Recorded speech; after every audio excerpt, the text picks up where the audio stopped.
wind farm protests in Wollongong today. Joining me now is the face of what we saw this morning, or one of them, the president of the Responsible Future of Illawarra, Alex O'Brien. Alex, great to see you. There's a lot of anger down there. I made the point the Prime Minister's office didn't really think too hard about where to send him this morning, did they?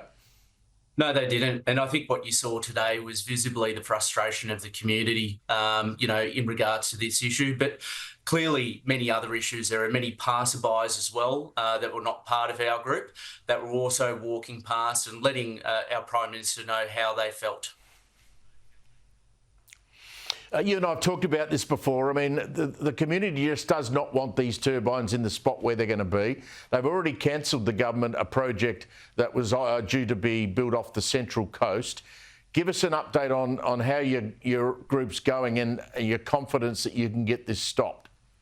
Yeah, look, see, they haven't cancelled the project yet off the Central Coast. There have been a number of developers, though, that are pulling away, and they're citing what we've been talking about for a year now, which is these are very expensive. The business case doesn't stack up. It's bad for the environment. It's technically difficult as well, to do floating offshore wind off the coast of New South Wales, given the depths of the water, especially in the Illawarra. It's 200 to 800 metres deep, and there's only 25 floating turbines off around the world, and the Minister Bowen wants to put 600 of these just off New South Wales.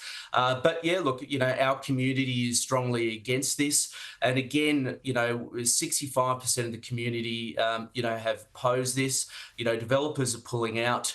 So it's time for, the Labor government to admit that the projects are failing and just to scrap them. There's no point continuing to upset the community who love that coastline, who love the environment. And there's also local jobs, Steve, in tourism, in, our commercial fishing that are really at risk if this development goes ahead.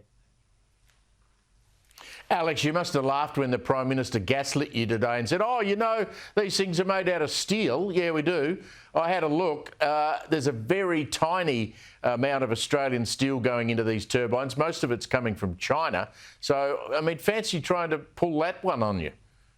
Yeah, exactly. And look, we know a lot more about this project than probably the Prime Minister does, because the reality is, after the consultation, weeks after, BlueScope indicated that they cannot build these wind turbines at Port Kembla. And only a few, short moments after that, the government, in agreement with China, relaxed the anti-dumping laws, which allowed more Chinese turbines to flood the Australian market. So the unions are upset about this. They're saying if there's no Illawarra steel, there's no deal.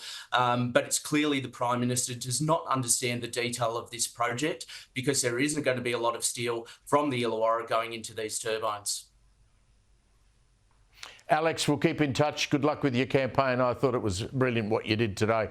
Thanks a lot. Thanks, Alex Steve. O'Brien, their president of the Responsible Future Illawarra, and that's going to haunt the Prime Minister right around the country.